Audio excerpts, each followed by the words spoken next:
Assalamualaikum warahmatullahi wabarakatuh. Salam sejahtera, sahabat Ting Channel yang berbahagia. Selamat datang di video kita hari ini yang akan membahas tentang agama Islam. Mari kita bersama-sama memahami dengan lebih mendalam dan terbuka hati.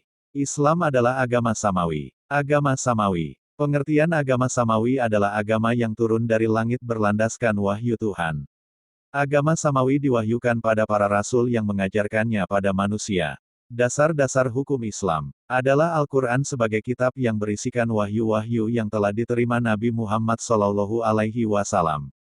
Dasar hukum yang kedua adalah apa-apa yang telah dilakukan, diucapkan, dan disetujui Rasul yang disebut hadis. Dasar hukum ketiga adalah ijma dan qiyas. Keduanya baru dilaksanakan manakala ada keharusan penetapan hukum sementara tidak ditemukan aturannya baik dalam Al-Quran ataupun hadis. Walaupun begitu hukum Islam mengenal dan membenarkan hukum adat. Para ahli usyul fikih menerima adat yang dalam bahasa fikih disebut uraf dengan batasan sebagai sesuatu yang dilakukan atau diucapkan berulang-ulang oleh banyak orang, sehingga dianggap baik diterima jiwa dan akal sehat. Dan tidak bertentangan dengan Al-Quran dan hadis. Kata Islam berasal dari kata aslama yang berakar dari kata salama. Kata Islam merupakan bentuk masdar infinitif dari kata aslama ini.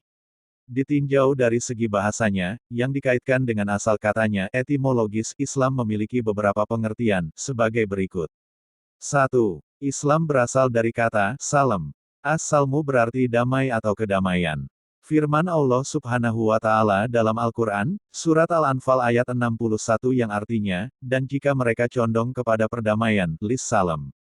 Maka condonglah kepadanya dan bertawakallah kepada Allah. Sesungguhnya dialah yang maha mendengar lagi maha mengetahui. Kata, salam, dalam ayat di atas memiliki arti damai atau perdamaian. Ini merupakan salah satu makna dan ciri dari Islam, yaitu bahwa Islam merupakan agama yang mengajarkan umatnya untuk cinta damai atau senantiasa memperjuangkan perdamaian, bukan peperangan atau konflik dan kekacauan. Allah berfirman dalam Al-Quran Surat Al-Hujurat ayat 9 yang artinya, dan jika ada dua golongan dari orang-orang mukmin berperang maka damaikanlah antara keduanya. Jika salah satu dari kedua golongan itu berbuat aniaya terhadap golongan yang lain maka perangilah golongan yang berbuat aniaya itu sehingga golongan itu kembali kepada perintah Allah. Jika golongan itu telah kembali kepada perintah Allah, maka damaikanlah antara keduanya dengan adil dan berlaku adillah. Sesungguhnya Allah menyukai orang-orang yang berlaku adil. 2. Islam berasal dari kata aslama. Aslama artinya berserah diri atau pasrah, yakni berserah diri kepada aturan Allah Subhanahu wa Ta'ala. Hal ini menunjukkan bahwa seorang pemeluk Islam merupakan seseorang yang secara ikhlas menyerahkan jiwa dan raganya hanya kepada Allah Subhanahu wa Ta'ala. Penyerahan diri seperti ini ditandai dengan pelaksanaan terhadap apa yang Allah perintahkan serta menjauhi segala larangannya.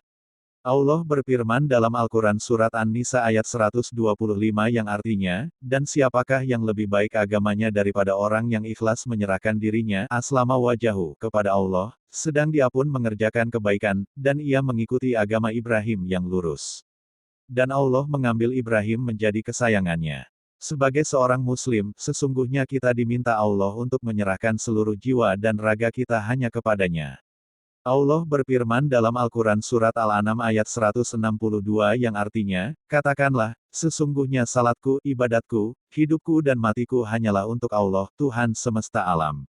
Allah berfirman dalam Al-Quran Surat Ali Imran ayat 83 yang artinya, maka apakah mereka mencari agama yang lain dari agama Allah, padahal kepadanya lah berserah diri segala apa yang di langit dan di bumi, baik dengan suka maupun terpaksa dan hanya kepada Allah lah mereka dikembalikan.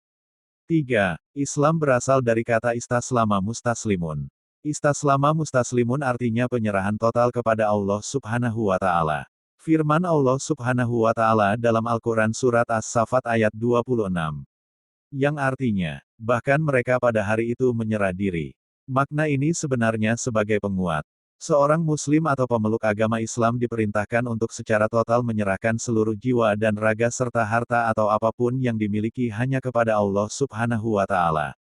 Allah berfirman dalam Al-Quran Surat Al-Baqarah ayat 208, yang artinya hai orang-orang yang beriman, masuklah kamu ke dalam Islam secara keseluruhannya, dan janganlah kamu turut langkah-langkah Saitan.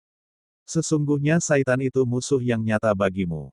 Apabila orang memeluk Islam dengan baik, maka ia akan mendapatkan kedamaian dan memberikan kedamaian kepada orang di sekitarnya. Kata Triliteral Semitic (SLM) menurunkan beberapa istilah terpenting dalam pemahaman keislaman, yaitu Islam dan Muslim. Semuanya berakar dari kata salam yang berarti kedamaian. Wallahu a'lam bishawab. Assalamualaikum warahmatullahi wabarakatuh.